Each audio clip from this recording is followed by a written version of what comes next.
So Emmanuel Mudiyay's time with the Denver Nuggets didn't really go that well. They drafted him hoping that he could lead their offense, be a playmaker, a scorer, use his athleticism to be one of the better points in the league. And his biggest problem was that he just couldn't make anything to save his life, whether it was jump shots, shots around the rim. Mudiay always looked kind of awkward offensively, and the results backed that up as he had some of the worst percentages that the league has seen in that 2-year stretch. So he was eventually moved to the New York Knicks, and the reason the Knicks made this move is because they saw the potential, this 6'5" athlete who, sure, he was a little rough around the edges, but he could make something happen. Well, his first 20 games or so with the Knicks under Jeff Hornacek kind of carried over from his Denver days, as he still struggled with his jump shot. He was a little better at finishing around the basket, to give him credit, but it still seemed like he was just not going to be a real floor leader for anybody, at least in a starting role.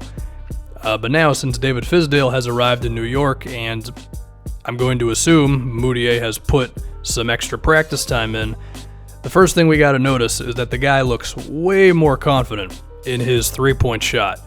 He is up to around league average from three on around 3 attempts a game, which is a massive improvement from what he was before, which was one of the worst guys in the league.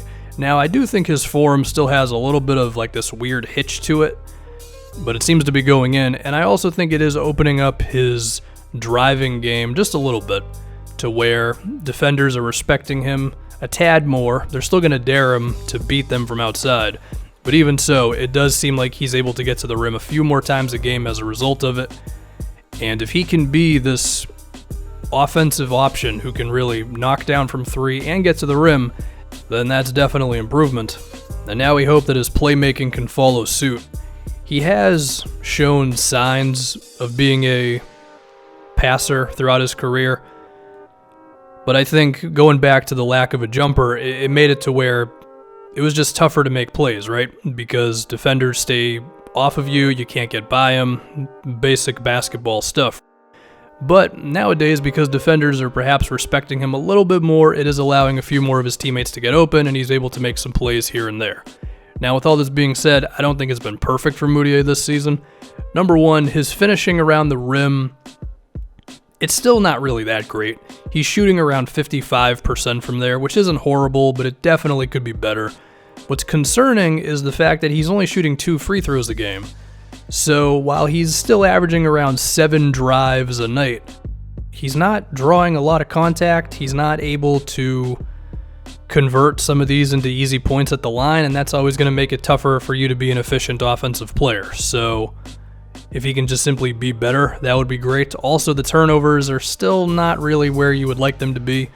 To be fair, his turnover percentage is a little down this season, but I would not consider Mudiay to be a natural playmaker. And I went on NBA.com and I looked at guards who have played at least 20 minutes, 13 games, and have a usage rate of at least 20%. And Mudiay is way down there for assist to turnover ratio. So definitely some work to still be done. I think a lot of it is just simply reading defenses, anticipating where help is going to come from, and perhaps not being as reckless with some of his passes. He could get better, but still, I do think Mudiay has shown some good signs.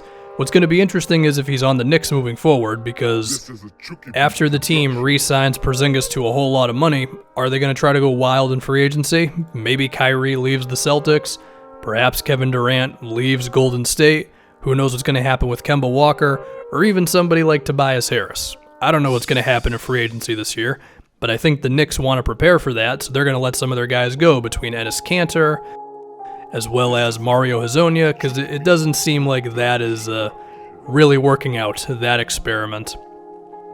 And I'm sure they're going to try to want to get off of Courtney Lee's money as well, so I don't know what's going to happen with Mudiay and all that. Also, there's competition at the point guard spot. Frank Ntilikina, I would say, is not where Mudiay is offensively right now, although he was great last night against Charlotte. We are still waiting on some things with Frank. A consistent jump shot, being able to beat defenders off the bounce a few times a game, And I think it's safe to say Mudiay is farther along in that area than Ntilikina. Also, Trey Burke is still here. We have to remember the run he went on last season. And Alonzo Trier likes to get the ball. So maybe him and Mudiay are not the perfect fit together. So I don't really know if Emmanuel is going to be on the Knicks. Depending on how the rest of this season goes, hey, maybe he will give New York no choice but to re-sign him to something. Because while there is still some work to be done with the guy, it's clear throughout the first 20 games of this season he is much better now than he was his first 2 years with the Nuggets.